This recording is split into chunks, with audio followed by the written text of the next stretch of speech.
Ngeh yang dibaca nggak? Nyanyi doang. Iya, dulu orang tua kita ngajarin dinyanyiin supaya masuk ke alam bawah sadar. Biar nanti kalau ada yang membatalkannya kita ingat-ingat, loh ini akidah orang tua saya ini. Saya harus pelajari ini akidahnya apa. Tadi kita ambil sama basor. Sama artinya mendengar. Sifat mendengar. Sifat dalam bahasa Arab bukan sifat bahasa Indonesia. Sifat dalam bahasa Arab itu maksudnya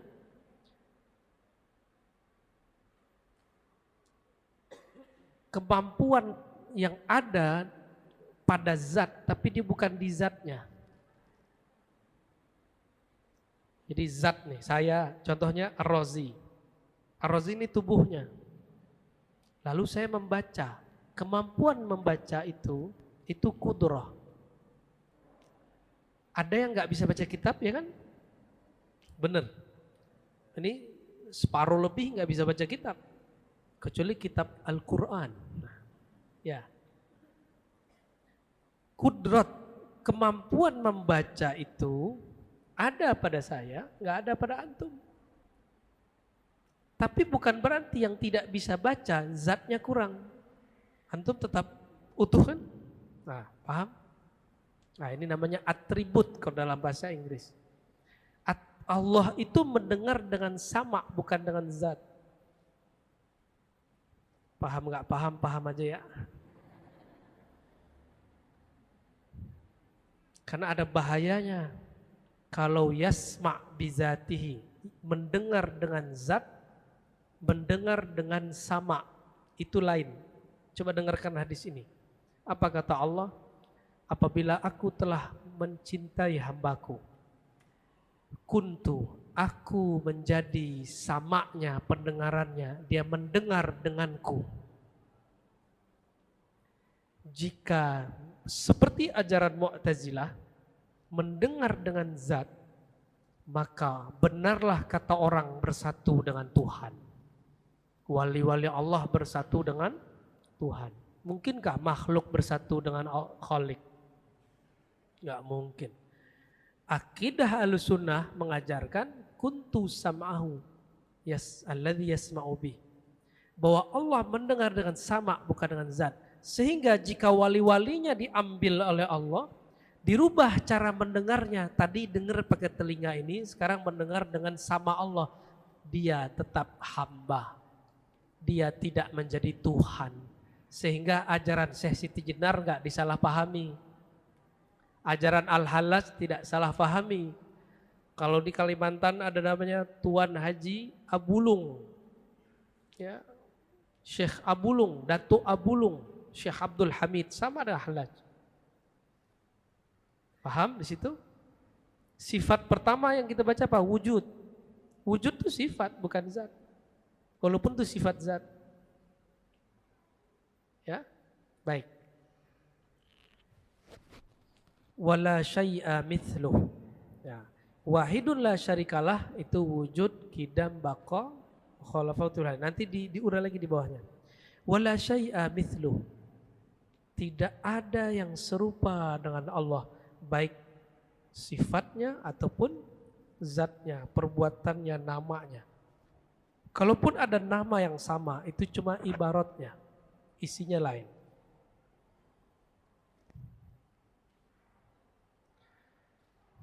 Oke, antum ini tubuhnya disebut dalam bahasa Arab jisim, jisim.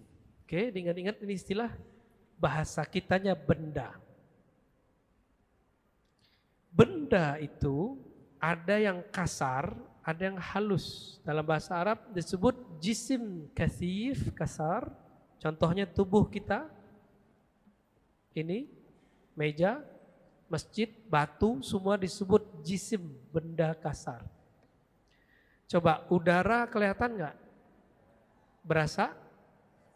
Bisa dipegang? Cahaya bisa dipegang? Nah, ini disebut jisim halus, bahasa Arabnya latif. Allah Ta'ala bukan jisim. Tubuh saya Tubuh kasar, benda kasar, baik udara ataupun cahaya memerlukan ruang dan waktu. Oke? Ini kaidah. Allah bukan jisim. Maka Allah tidak sama karakternya dengan jisim. Jisim memerlukan ruang, memerlukan waktu. Coba sekarang bayangkan masjid tapi tidak ada di tempat manapun. Bisa nggak? Bisa? Kenapa? Karena benda butuh ruang. Coba bayangkan ada Ar-Razi tapi tidak ada alam, tidak ada waktu. Bisa nggak? Nggak bisa. Akal kita nggak nyampe. Allah Ta'ala bukan jisim. Paham? Berarti Allah tidak memerlukan ruang dan waktu. Maksud saya nyampein hadis ini apa?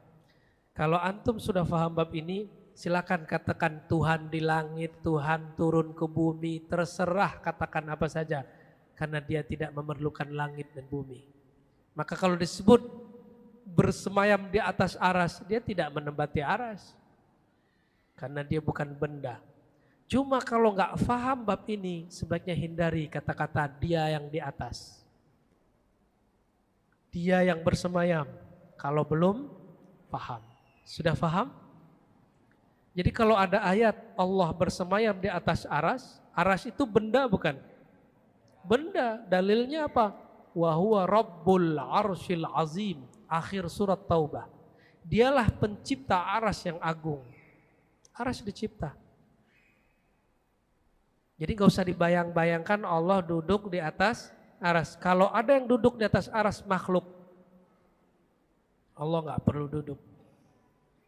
Ada hadis Allah turun sepertiga malam terakhir ke langit dunia. Kalau tadi di atas aras nyiut dong, ciut, kan mengecil. Itu kalau pakai akal-akalan, makanya kita cut dari depan. Bahwa dia bukanlah benda. Jika disebut turun, bukanlah turun dari atas ke bawah memenuhi ruang dan waktu. Paham ya? Jadi kalau ada orang ngomong Tuhan di dalam hatiku, Allah masuk ke hati? Bisa? Emang bisa? Nggak nyambung. Yang benar Allah menatap ke dalam kolbuku baru bisa. Bukan Allah menempati kolbu. Nomor 3, wala syai'a yu'jizuh, tidak ada sesuatu pun yang dapat melemahkannya. Wala ilaha ghairuh, tiada ilah. Apa beda ilah Rabb dengan Malik? Qul a'udzu birabbin nas, malikin nas, ilahin nas. Apa bedanya? Qul a'udzu birabb, Rabb dulu. Alhamdulillahi Rabbil, apa arti Rabb? Sesembahan ilah. Rabb yang maha mencipta dan mengatur. Jadi yang ngatur kita duduk di sini siapa? Allah. Oke, itu Rabb. Coba, antum ngatur nggak uban kapan tumbuh?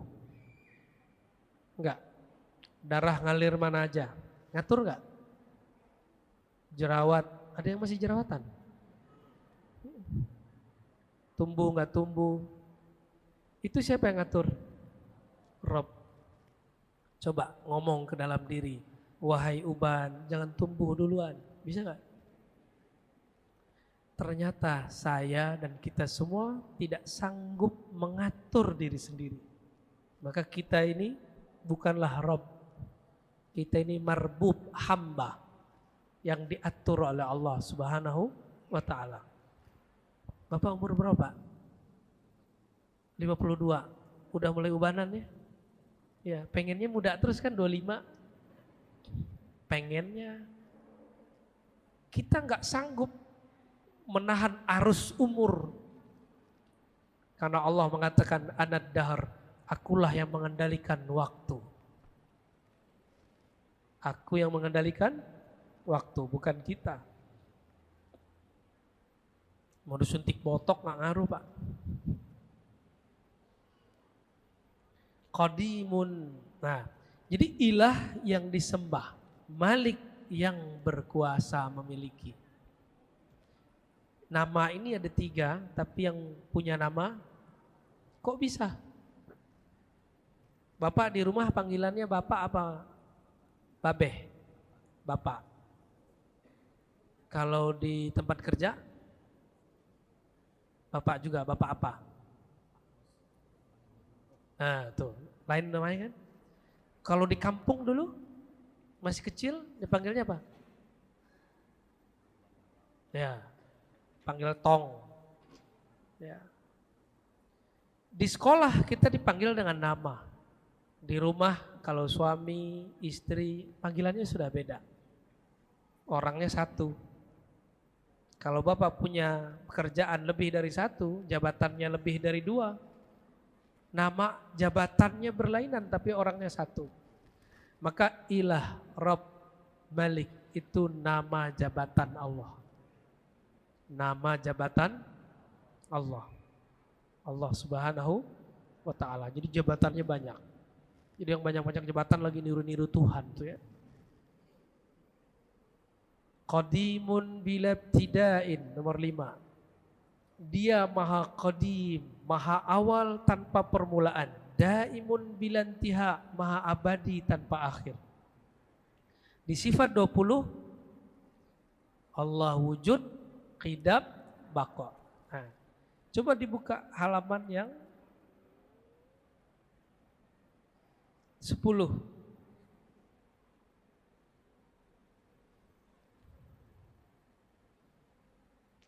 Yang nulis kitab ini Imam Salaf, oke? Tapi ada orang yang datang belakangan ngomongnya begini. Namanya Ibnu Abil Iz, halaman 11 di atasnya. Ahli kalam memasukkan qadim ke dalam nama Allah, padahal itu bukanlah bagian dari nama Allah. Waqad adkhala al-mutakallimun fi asma'illahi ta'ala al-qadim wa laysa huwa min asma'illah. Itu kata siapa? Ibnu Abil Iz. Ibnu Abil Iz ini murid Ibnu Qayyim murid Ibnu Taimiyah imam Salafi. Jadi orang-orang Salafi nggak percaya qadim nama Allah. Dulu kiai-kiai kita di pesantren kalau istighosah salah satu bacaannya ya qadim, ya qadim, ya qadim. Ya, itu bagi mereka bid'ah. Coba kita cek lagi. Di bawah halaman 11. Wa amma idkhalul qadim fi asma'illahi ta'ala. Adapun memasukkan nama qadim ke dalam nama Allah. Masyhurun inda aksari ahli kalam. Masyhur di kalangan ahli kalam. Wa qad ankara dzalika katsirun minas salaf. Ulama salaf banyak mengingkarinya. Yang ngomong siapa nih? Lain lagi. Dinukil dari Ibnu Hazm yang nulis Ibnu Abil Iz. Lalu diulang lagi oleh Albani. Diulang oleh pengikut-pengikutnya sekarang. Saya cuma tanya, mereka ini bukan ulama salaf. Ibnu Abil Iz abad ke-8, Tahawi abad ke-3. Yang salaf siapa? Tahawi. Imam Tahawi ngomongnya apa? Kembali ke kitab awal. Qadimun bila tidak. Allah itu bernama qadim, bersifat qidam, tanpa permulaan. Salaf enggak? Jadi yang benar salaf menyebut qadim nama Allah bukan? Ya, menyebut qadim sebagai nama Allah. Tapi biasa mereka buat klaim-klaim ya. La yafna wa la yabid. Tidaklah dia fana, tidak juga dia binasa. Kenapa dia tidak fana dan binasa? Karena dia bukan jisim, bukan benda. Saya mau tanya, malaikat itu benda bukan? Benda apa? halus. Halusnya halus apa? Tubuh kita disebut jism turabi. Apa sebutannya? Turab artinya tanah. Jisim yang tercipta dari tanah. Sedangkan jin, jisim nari. Tubuh tapi tercipta dari api. Kalau malaikat, jisim nuri atau nurani. Jisim tubuh tercipta dari cahaya. Paham? Jadi malaikat punya tubuh? Punya. Jin punya tubuh? Ini tubuh itu? Ini beneran tubuh gak nih? Jangan-jangan penampakan. Oke. Berarti semuanya punya. Tetapi di dalam diri saya, diri kita semua ada tubuh cahaya juga. Ada tubuh api juga. Ada lengkap semua dalam diri. Ini yang disebut ahsanu taqwim. Bahwa tubuh kita ini sangat sempurna. Jadi sempurna di situ bukan masalah kalau ada orang hidungnya kurang mancung. Saya kurang sempurna nih, bukan. Atau terlahir agak kurang sedikit, mungkin jarinya kelebihan atau jarinya kurang. Bukan itu. Yang dimaksud sempurna, lebih sempurna dari struktur malaikat, jin, bahkan hewan. Ya, itu yang disebut ahsanu taqwim, ya.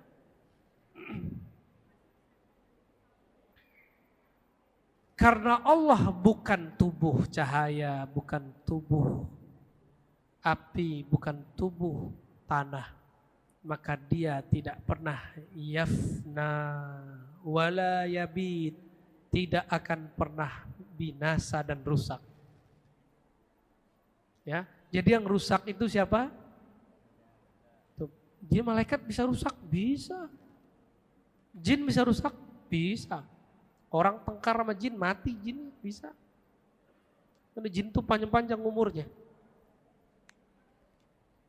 Maka jangan-jangan sampai sekarang masih ada jin yang ketemu Rasulullah yang masih hidup. Jangan-jangan, wallahu, dia lagi nunggu imam akhir zaman. Wallahu a'lam bishawab. Dalilnya apa? Saya ketemu dalam riwayat Abu Nuaim, Umar bin Abdul Aziz masuk ke suatu lembah dan dia dipanggil. Dilihat orangnya nggak ada.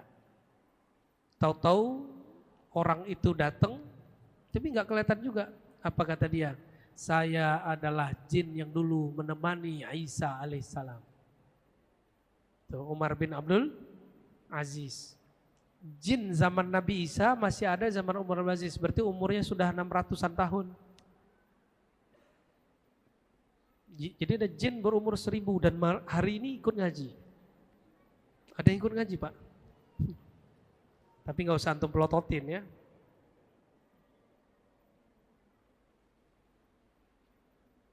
Jadi jin masih bisa rusak, malaikat bisa rusak, maka ada kiamat nanti. Kiamat terakhir nanti malaikat juga mati. Kecuali malaikat maut, dia diperintah Allah untuk mencabut nyawanya sendiri. Ya, terakhir yang mati itu malaikat maut. Itu eman sekali, nyabut nyawa sendiri. Apa kata malaikat maut? Ya Allah, kalau aku tahu begini rasanya dicabut, aku tidak berani mencabut nyawa seorang mukmin. Gak berani dia. Tapi sekarang dia gak tahu itu ya. Wala yakunu illa ma yurid. Tidak ada yang terjadi kecuali semua kehendaknya. Kita duduk siang ini, pagi ini, kehendak Allah bukan? Ya, ini bukan jabariyah ya, bukan jabariyah, bukan serba takdir.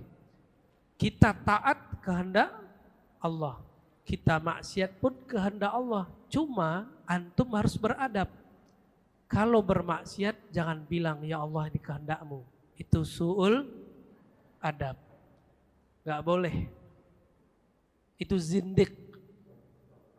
Walaupun secara hakikat benar. Iblis itu dia pakai ilmu hakikat.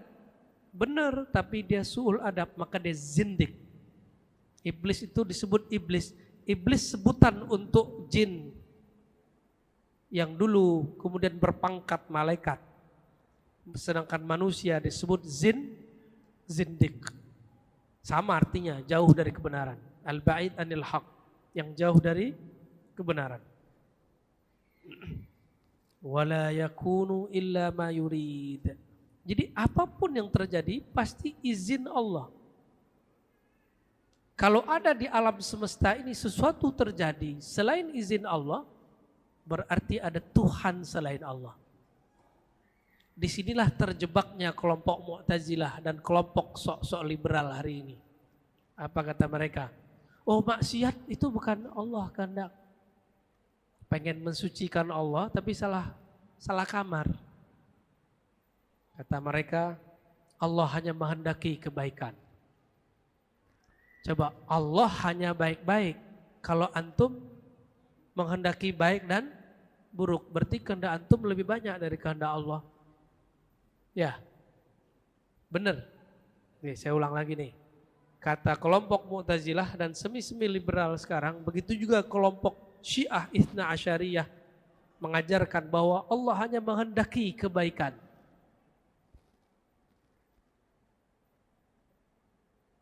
Berarti takdir hanya baik, nggak ada buruk. Berarti kalau ada yang buruk, bukan dari Allah, dari selain. Oh, dia lupa. Berarti ada pencipta keburukan dong. Bahaya nggak? Bahaya. Baik buruk itu di sini, bukan di langit. Di sisi Allah semuanya tidak ada nilainya, semuanya netral. Baik buruk adanya di sini. Jadi semua yang terjadi ini di sisi Allah tidak disebut baik, tidak disebut buruk, kecuali disebutkan kaitannya dengan kita. Contoh, ada yang punya rumah makan, kalau rumah makannya rame, takdirnya baik nggak? Kalau lagi sepi, buruk. Kita sepi, samping kita rame. Gimana? Berarti yang di samping takdirnya baik, begitu. Terus kita buruk. Tuhannya ganti dong. Emang begitu? Yang ngatur ini semua siapa? Yang bilang baik buruk siapa barusan? Menurut kita ini takdir baik karena kita lagi laku. Menurut dia kurang laku, itu buruk. Berarti di saat yang sama satu kejadian bisa dinilai dua. Di saat yang sama satu kejadian menurut makhluk dinilai lebih dari satu nilai, bisa dua. Coba, Baim, ente udah nikah ya? Udah. Waktu ente nikah dapat perempuan kan, bukan laki-laki kan? Anggap perempuannya sudah diincar sama samping. Waktu ente bisa menikah sama dia, itu takdir baik bukan? Bagi dia yang di samping, takdir buruk. Ya, begitu kan? Hal yang sama, tapi lain orang, lain cara memahaminya. Covid ini baik apa buruk? Menurut para pebisnis yang kena Covid, itu takdir, tapi kawan saya ngomong, aku Ustadz gak pernah sholat berjamaah dengan istri dan anak-anak. Selama pandemi kami 5 waktu sholat jamaah. Itu baik apa buruk? Ya, oke. Ada lagi yang lucu. Selama kerja gak pernah ikut ngaji. Waktu kena Covid nonton Ar-Razi terus. Takdir baik apa buruk? Menurut antum, kalau yang sebelah bilang buruk, sesat.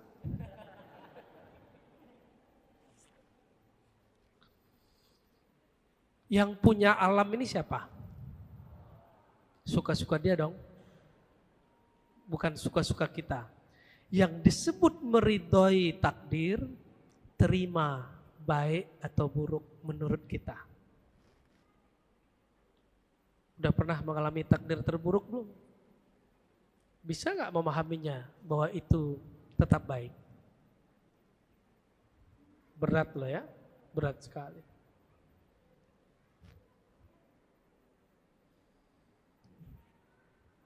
Maka mulai detik ini saya berharap yang hadir coba ditanamkan dalam hati. Ya Allah, aku meridhoi semua takdirmu. Dari sananya pasti baik. Yang kurang baik, cara memahaminya. Ya. Saya ngalamin soalnya. Antum bentar lagi paling. Ya. Wala tablughuhul awham. Nomor 7. Tidak dapat ia dicapai oleh angan-angan. Wala tudrikuhul afham.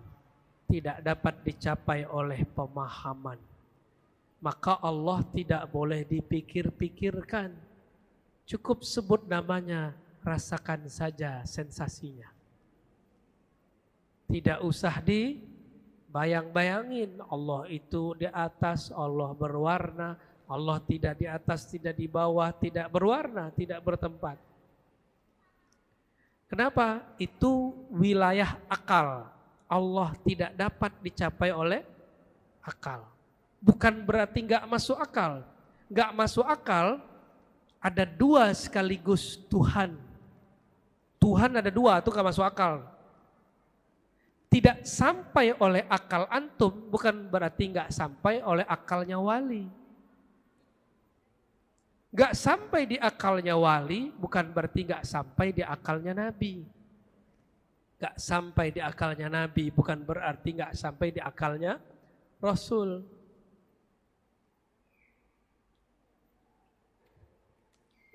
Sayyidina Nuh, akalnya segitu aja. Bagi dia 900 tahun berdakwah ditolak. Berarti gak mungkin keturunan umatnya ini menjadi beriman. Bagi dia nggak mungkin menurut akal Nabi Nuh. Tapi Nabi Muhammad ketika diserang, diusir orang Taif, di akal Nabi Muhammad masih mungkin keturunannya beriman. Tuh, beda akal kan? Allah suka-suka aja buat takdir. Tapi ingat, la yukhliful mi'ad. Allah tidak pernah melanggar janjinya. Dan Allah tidak pernah zalim. Jadi jangan berpikir Allah tidak adil. Antum mau keadilan Allah? Mau keadilan Allah? Pasti semuanya masuk neraka. Jangan pernah minta keadilan Allah. Semuanya masuk neraka. Adil itu apa sih? Apa adil? Bingung deh. Padahal sering ngomong ya. Bukan 50-50 toh? Enggak. Sesuai dengan haknya kita bagi. Kira-kira kita pantas nggak masuk surga? Sholat nggak khusyuk, umroh narsis. Kalau ziarah orang dikubur foto ya salam. Ente lagi foto sama kuburan, lagi ziarah nih di Syarif Hidayatullah, ceng gitu ya. Coba kalau ada penampakan. Sekarang itu orang foto aja di mana-mana ya. Ntar jangan suka foto-foto. Lihat wajah guru kita, simpan di hati. Cukup. Itu dibawa sampai mati. Kalau yang difoto, fotonya rusak, handphonenya pecah, pecah juga cintanya ya. Kalau antum cuma melihat dia pakai mata, melihat pakai alat foto, lalu diposting, nanti kalau ada postingan jelek tentang guru kita itu, kita akan terpengaruh. Makanya guru simpan di kolbu. Jangan simpan di Facebook. Karena tidak semua orang senang kalau orang lain senang.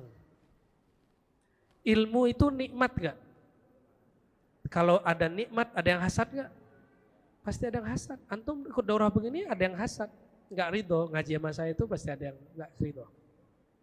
Pasti ada. Ya. Ini bukan nakut-nakutin ini. Ya.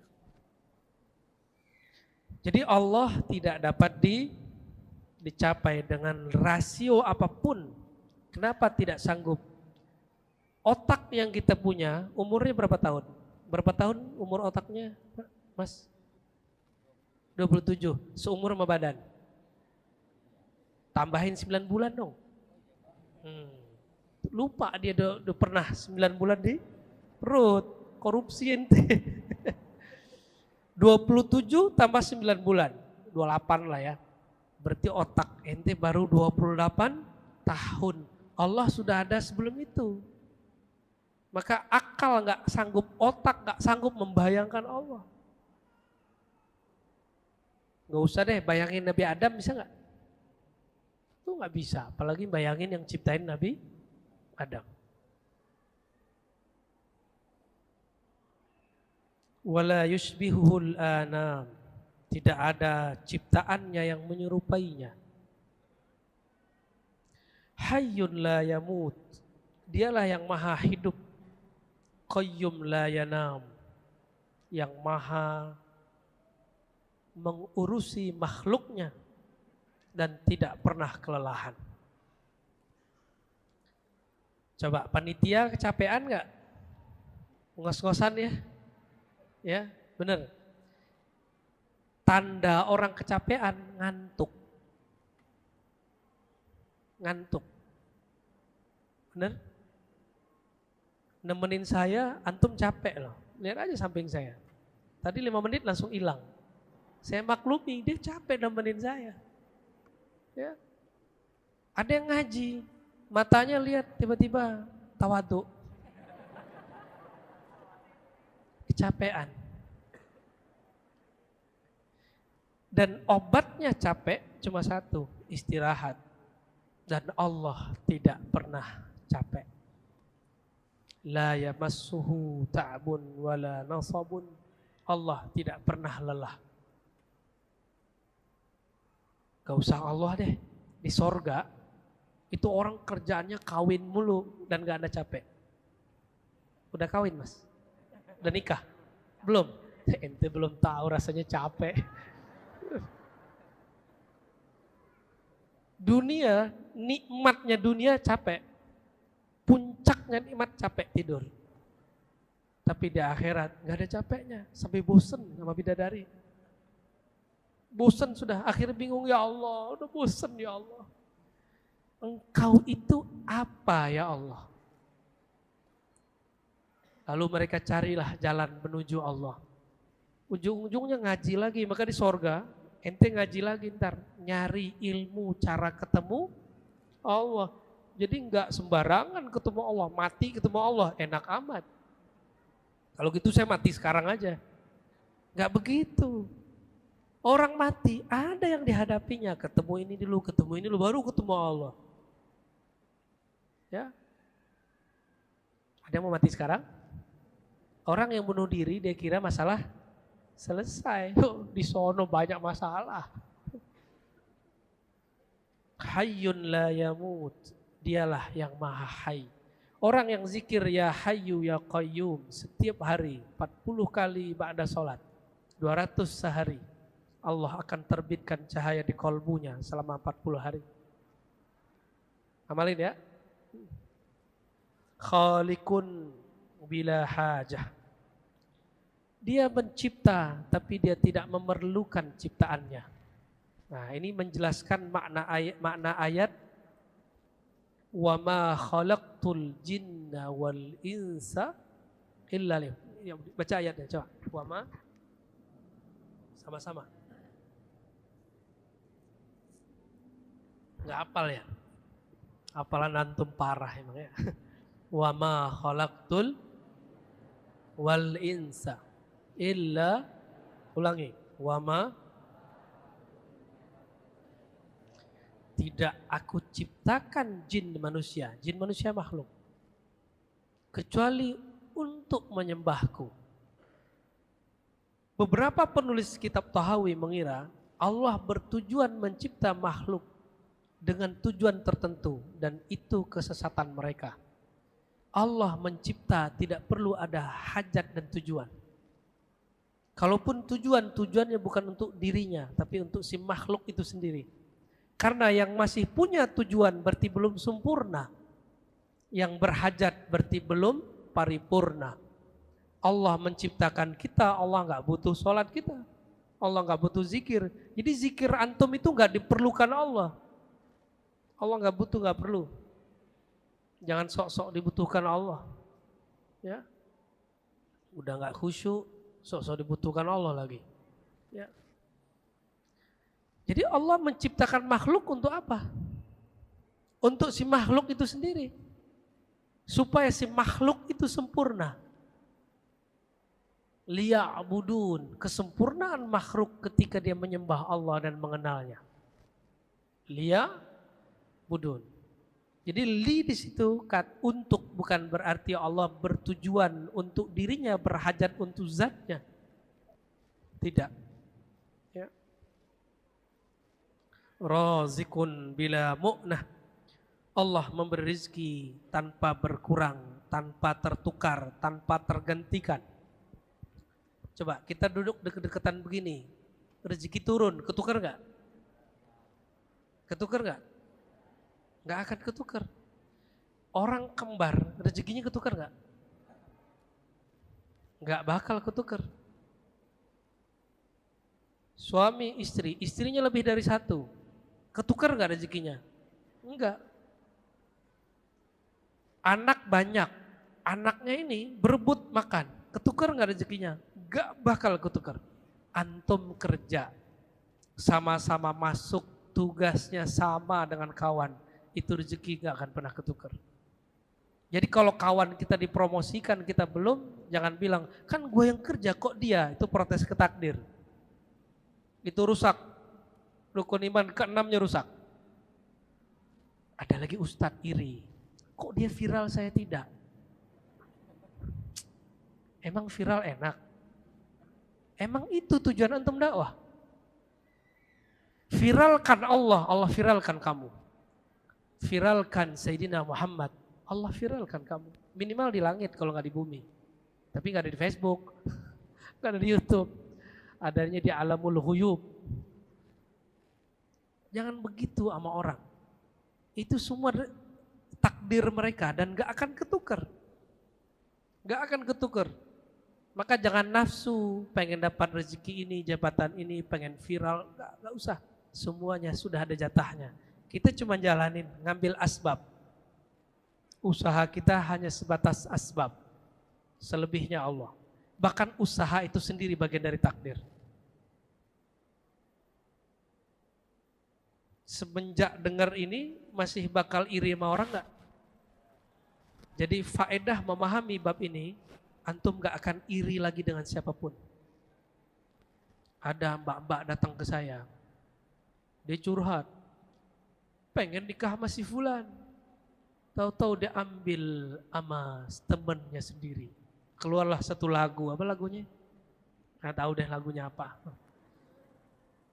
Dikhianati sahabat sendiri, ya salah. Dia lupa nikah itu bab rezeki, gak akan ketukar. Udah deket, udah pacaran 12 tahun, nggak jadi, nggak tahu udah ngapain aja tuh ya. Kalau nggak rezeki nggak dapat, nggak akan dapat.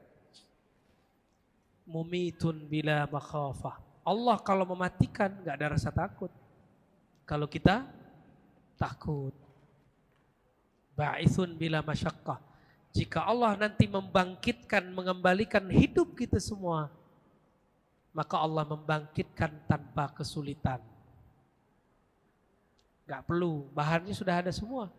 Jadi antum kalau mati semua, itu Allah sisakan bagian tulang ekor. Lalu tiba-tiba ada hujan. Hujannya seperti hujan airnya, seperti air nutfah, air sperma. Tapi bukan sperma. Lalu Allah ciptakan di situ tanpa ada perkawinan, langsung menjadi tubuh. Bertahap, bertahap, bertahap, bertahap. Sayyidina Ibrahim bertanya kepada Allah, ya Allah, itu gimana caranya engkau menciptakan tubuh yang sudah hancur? Allah bertanya, kamu kurang percaya Ibrahim? Enggak ya Allah, cuma pengen tenang. Cukup Nabi Ibrahim yang minta, ya antum jangan ya. Kata Nabi Ibrahim, ya Allah, liyatma'inna qalbi. Aku ingin hatiku tenang. Lalu Allah mengatakan, oke, ambil beberapa tuyur, apa arti toir, burung. cincang-cincang, habis disembelih cincang, lalu bagi di banyak gunung. Udah dibagi di banyak gunung. Berarti tubuhnya mencar-mencar enggak? Mencar-mencar. Lalu kata Allah, "Hai Ibrahim, panggillah burung itu." Tuh, itu ilmu Nabi Ibrahim tuh. Manggil yang udah mati bisa hidup lagi. Dan semuanya nyatu, kayak seperti di film. Semuanya dan nyatu. Enggak ketukar tubuh yang satu dengan tubuh yang lain. Maka Nabi Ibrahim mengatakan, "Lihat ma'inna qalbi, hatiku sudah tenang ya Allah." Berarti iman gak boleh nambah, gak boleh kurang. Nah ini penting, ini saya ulangi.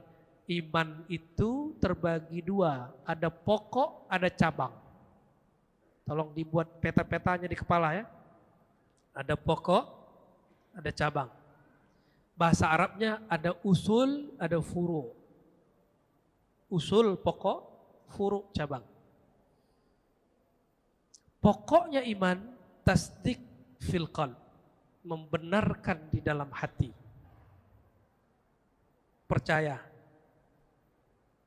Sedangkan cabangnya lisan yang bersaksi, tubuh yang beramal. Itu cabang. Lisan yang bersaksi, tubuh yang beramal. Harta yang disedekahkan, itu cabang iman. Coba lihat, kalau tubuh kadang sholatnya banyak, kadang dikit, benar? Ya, sedekah kadang banyak, kadang dikit. Banyak berarti cabang imannya sedang banyak. Kalau dikit berarti cabangnya lagi sedikit. Jadi kalau ada orang mengatakan imannya lagi naik, itu cabang iman. Sedangkan usul iman gak boleh naik, gak boleh turun, dia harus tetap. Gak boleh bertambah, gak boleh berkurang. Kata Sayyidina Ali, seandainya terjadi apa saja, matahari terbenam apa dari di timur apa, gak ngefek kepada imanku. Terjadi emas, ambil kerikil, set, jadi mutiara, nggak merubah imanku.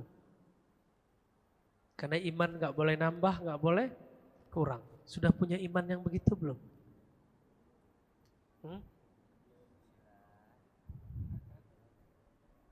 Gimana? Berarti kita lagi belajar iman. Cabang pokok. Di cabang itu berkaitan dengan fikih. Syahadat, lisan, sholat, fikih. Nyoblos masuk mana? Nyoblos. Kan ada tuh udah muncul tuh ya, Anies, Ganjar. Udah mulai banyak muncul tuh. Prabowo, siapa lagi? Banyak tuh calon-calon. Nyoblos masuk ke mana? Masuk ke iman? Sejak kapan pemilu masuk ke iman?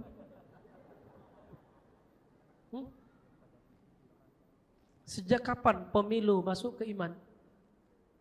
Sejak kapan politik masuk ke iman? Sejak 2016 di Indonesia. Sampai sedih kita di Jakarta, ada orang beda pilihan gak disolatin di masjid. Konyol kalian itu, gak belajar akidah. Malu kepada Allah, kepada Rasul. Gak ada orang belajar akidah Ahlussunnah begitu. Tapi betapa pintarnya si politikus-tikus itu. Ya, akhirnya menjebak dan menyesatkan umat. Beda politik, akhirnya beda iman. Saya berulang-ulang sampaikan ini, sesanggup saya. Ya, sekuat saya.